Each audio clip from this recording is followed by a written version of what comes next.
Should we chicken then? Let's get started. All right, here we go. So the section are on page 266. Section 2, definition of the masses and the history creating role of the masses. 1, definition of the masses. Humans are the creator of history, but not in the way that is individual, decree, nor isolated. Rather, history is a process of gathering people together into well-organized social communities led by individuals or organizations in order to solve historical tasks in the political, in the economic, political, and cultural fields of society. We refer to such gathered and organized social communities within the society as the masses. The basic force forming the community of the masses include, first, workers, who produce material and intellectual wealth. The workers are the basic nucleus of the community of the masses. Second, people who oppose the oppressive, exploitative ruling class. Third, social classes and strata that directly or indirectly promote social progress through their activities in all areas of social life. The masses are not an unchanging community, but in fact are constantly changing in accordance with the changes of historical missions, which exist during certain periods and at certain levels of development. However, the most fundamental force of the masses are the workers, who produce material and intellectual wealth for the survival and development of society. In addition, depending on the certain historical conditions, the community of the masses may also include different class forces and social classes. According to philosophy of Marxist-Leninism, the processes of motion and development of history results from the activities of the massive group of people called, quote, the masses, under the leadership of an individual or an organization to fulfill their purpose and meet their demands. Based on different social historical conditions and the mission of each era, the masses include different component classes and social strata. In short, the masses consist of groups of people that share a fundamental interest. The masses contain different groups, classes, and social stratas who act under the same leadership of the person, organization, or political party to solve the economic, political, social issues of the specific era. The masses is a historical category. It changes in accordance with the development of social history. Hold on, I got you, Khadija. There you go.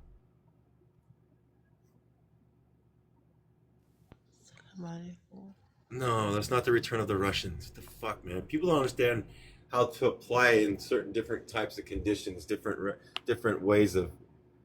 Never mind. The transition from feudalism to capitalism can be considered as an example of how the masses can change and develop over time. Under feudalism, the monarch and the feudal lords were the ruling class.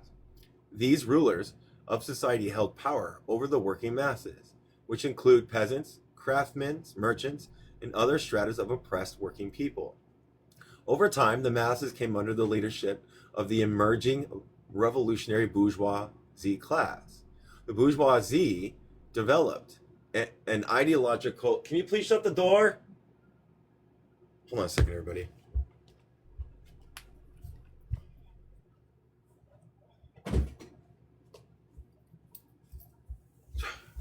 Sorry, everybody. Where was I? Over time, the masses came under the leadership of the emergent revolutionary bourgeois class. The bourgeoisie developed an ideological program of, quote, bourgeoisie democracy, and organized through economic employment and political indoctrination the emerging, quote, working class into a mass formation of society, which it led to social revolution against the old feudal ruling class. Prior to this development, quote, the masses of the working people were under the leadership and direction of the feudal class. Monarchs and feudal lords led and directed society to solve the problems of securing food and other necessities so that human life could be sustained. The bourgeoisie could not have become the ruling class on its own in order to enact a successful revolution against the feudal class. It became necessary for the bourgeoisie to organize and other oppressed classes into a mass movement which was large and powerful enough to successfully wage social revolutions. Only then could society advance to the next stage of development, from feudalism to capitalism. The necessity of social revolution in advancing society is discussed further and annotated. Yeah. After the bourgeoisie seized leadership of the masses, the character of the masses and all of society fundamentally changed. Now workers are organized under the leadership of the bourgeois political parties. Such parties, which are controlled by the capitalist class, are responsible for leading and organizing the masses to provide for the material needs of humanity under capitalism. Dr. Doan, the oppressor at the Ho Chi Minh's National Academy of Politics, gives the following definition of social progress. Social progress is the forward path of society. The founders of scientific socialism determined social progress is the process of development of human society from lower levels to higher levels, from one socioeconomic form to another, higher socioeconomic form, which brings better material and mental/intellectual value, furthering the perfection of human nature. Thus, the connotation of social progress must simultaneously and correspondingly manifest form from the development of productive forces to the development of production relations, from the development of the economic base to the development of the superstructure, from the development of social beings to the development of the social consciousness, from improving the standards of living of people and making people free from all oppression, exploitation, injustice, to the comprehensible level of development of self-mastery of their own lives. The task of scientific socialism, the historical mission of the working class, is to develop a proletarian leadership of the masses. This can only be achieved through the development of working class political parties, which will eventually enact social revolution and seize control of the state. Once the working masses lead themselves, the conditions will finally exist for a class society to be dismantled. Before I go on to 2, does anybody have any questions? I know it's short. Any questions? I'm guessing no. All right. 2, the history created roles of the masses and the role of the individuals in history. Thank you. Before the development of Marxist-Leninism methodology and the viewpoint of historical materialism, historians did not properly perceive the history-creating role of the masses. This was because of the inherent limitations of the theoretical origins of previous studies of human history, including idealists and religious viewpoints, as well as metaphysical methods of analyzing problems in society. According to the historical materialist viewpoint, the masses are true creators of history and the force that determines the development of history. Therefore, history is, first and foremost, the history of the masses, activities in the field of society. 3 principles in historical developments define and outline the role of the masses in creating history. First, the masses are a fundamental productive force of every society which directly produces material wealth to meet the needs of existence and development of humans and society. This is the most important need of every society at all times and in all historical periods.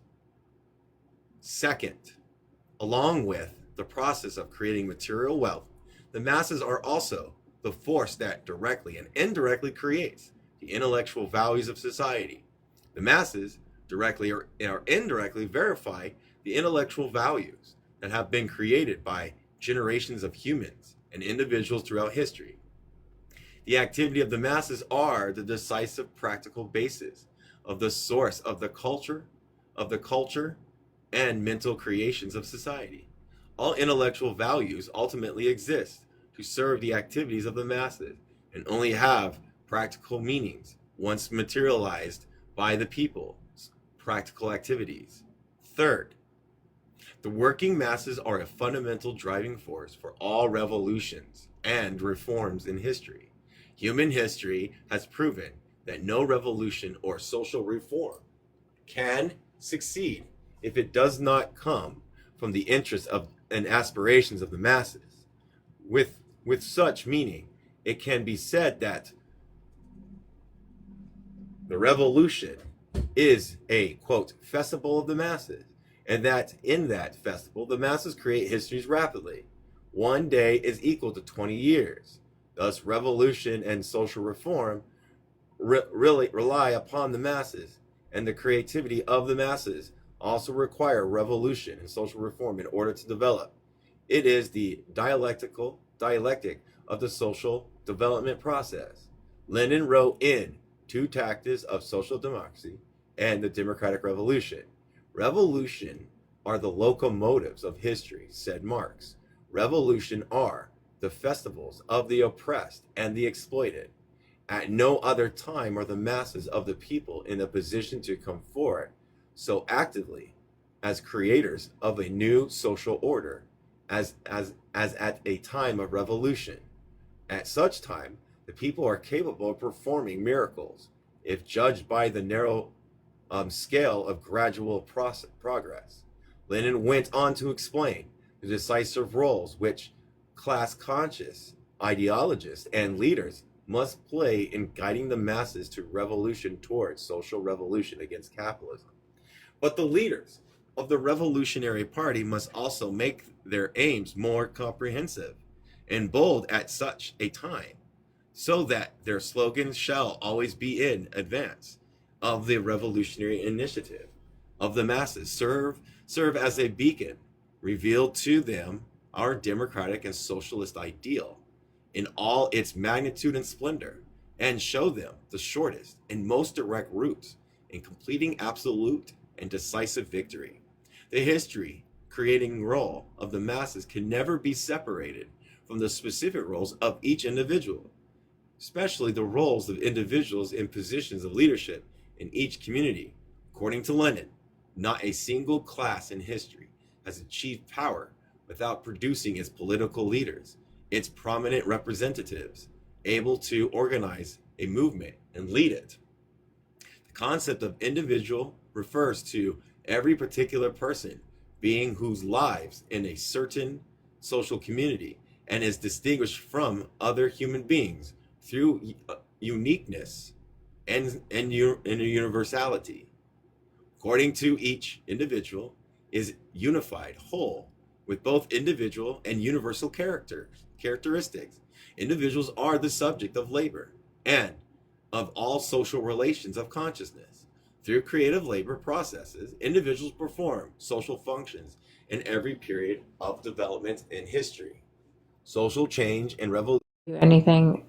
between three core subjects: the masses, which include all working human beings who provide humanity with essential needs of life; individuals, of which the masses are composed; ideological revolutionary leaders, who are themselves individual members of the masses and who help to develop and disseminate the ideological programs which build class consciousness. Building towards social revolution, therefore, is a dialectical process in which all of these subjects define and develop each other. The masses must develop class consciousness and solidarity to consciously engage in revolution. This means that individuals must be developed over time until enough of the masses are conscious enough to participate in revolution.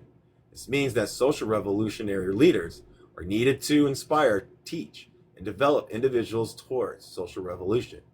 As the masses create history, each individual, depending on their positions, functions, roles, and specific creative capacities, can participate in the process of creating the history of the masses. In this sense, each individual of every community has imprinted its mark on the history creating process. Although the extent and scale of this imprint may vary, however, leaving the deepest imprint in historical processes are often the leaders, and especially great people.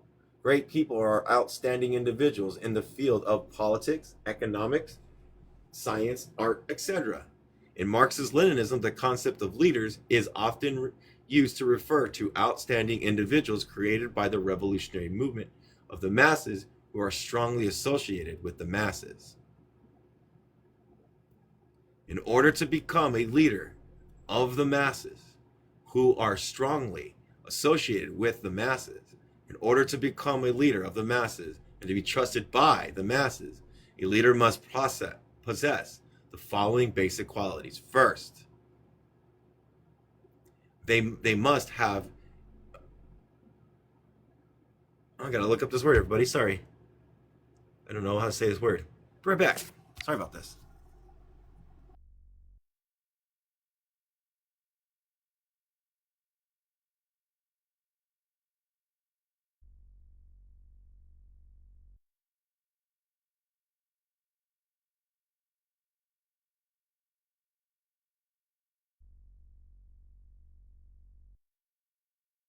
Erudite, erudite, scientific knowledge, and be able to grasp the trends of the motion of development of history. Second, they must be capable of gathering the masses, unifying the will and actions of the masses in the settlement of historical tasks, and promoting the progress and development of history. Thirdly, oh, are you in the thing? Oh, you're already up there, Khadija. Thirdly, they must be closely attached to the masses and must sacrifice their own individual interest for the interest of the masses. So everybody should check out and investigate mass line theory. In any period and in any social community, if history sets forth tasks that need to be solved, leaders will inevitably emerge from the mass movement who will meet those tasks. This absolutizing the role of the masses will while forgetting the role of the individuals, or absolutizing, I can't say it, absolutizing the role of the individual, leaders and great people, while disregarding the role of the masses, constitutes a failure to properly apply the historical materialist methodology in the study of history. Such failure to properly understand the dialectical relationship between individuals and the masses will make it impossible to accurately explain the motion of development process of human history in general, as well as each social community history in particular. Before the development of historical materialism, the common misconception about society was the great man theory of history. This theory held that human history moved from forward primarily and essentially because of the actions of individual great human beings who moved society through their will, intellect, and other personal qualities. This is an idealist conception of history. It is as its attributes the motion of history to the consciousness of particular individual human beings. Historical materialism refutes the great man theory of history by recognizing that the primary and essential motion of history is material motion, which occurs within material base and social beings of human society. Individuals, including great individuals, who play a role in history, but only in so much that they are able to impact the masses in human society through conscious activity. This is constant with the dialectical materialist conception of human history, which states that human consciousness can impact the objective world through conscious labor activities. Historical materialism also recognizes that leaders and great people emerge from the masses and from the material force of history. That is to say, every period of class struggle will eventually lead to leaders emerging to impact the rest of society and to develop ideologies, which will lead to social revolution. It must be understood that individual leaders themselves do not create history. and do not have any sort of metaphysical, mystical properties, such as are ascribed by the great man theory of history. As Engels wrote in the letter of the Borgas in 1894, men their men make their history themselves, but not as yet with the collective will or according to a collective plan.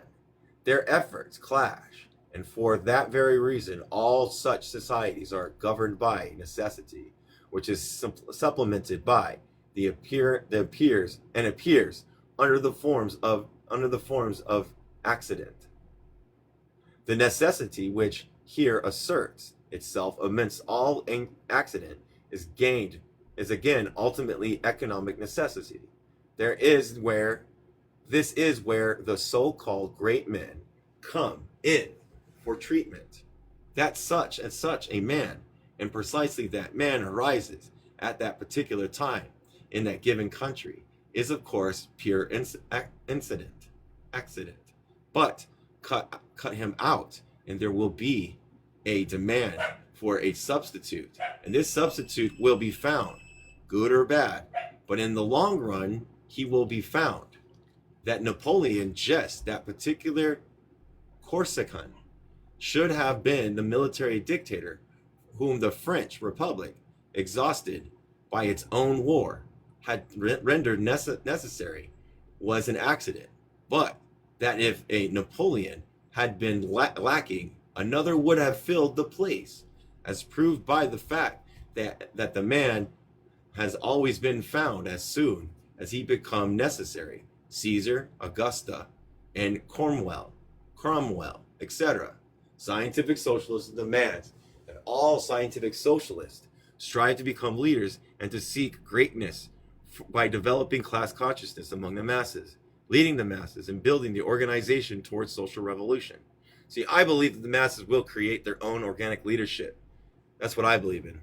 I think the mass lying theory was one of the most important things to establish when creating these things.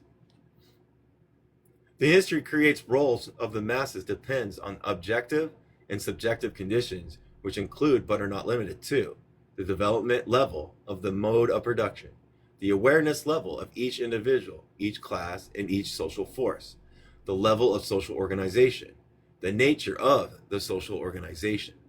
Therefore, the analysis of historical creative roles of the masses needs to be considered from the comprehensive and historical perspectives.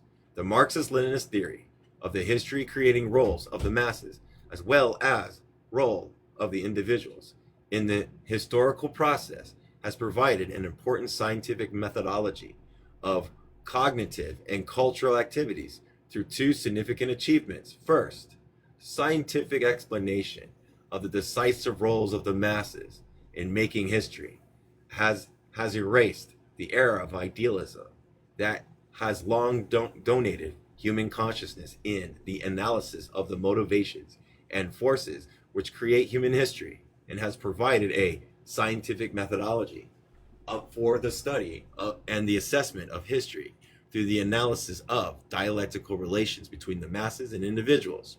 Second, the explanation of the decisive role of the masses has provided a scientific methodology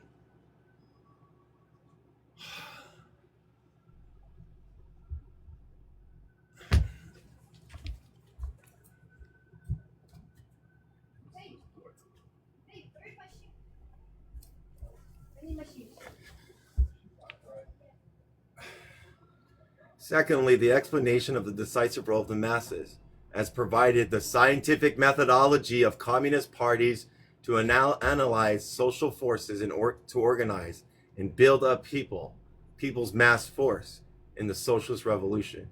This allows for the alliance of the people, the alliance of the working class with the peasantry and the intelligentsia under the leadership of the Communist Party, which is the basis through which all possible forces must be gathered to create great impetus in socialist revolutions, all the way through to the final victory.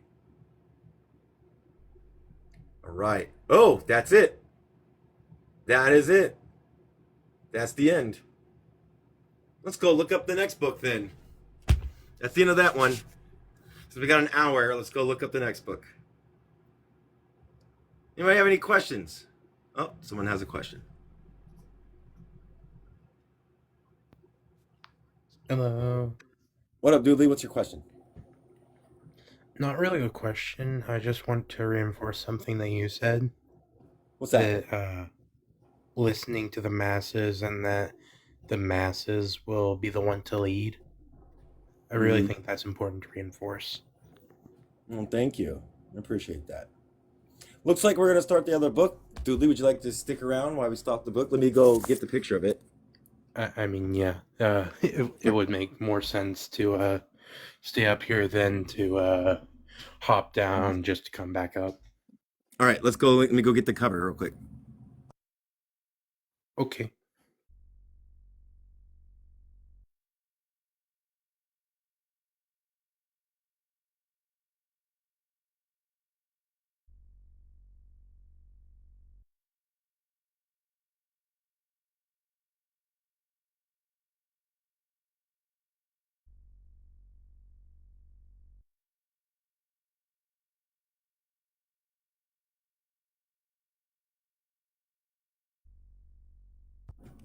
Okay, let me go put it up here. Looks like we're starting something new. So cut the recording off. Effects. There we go.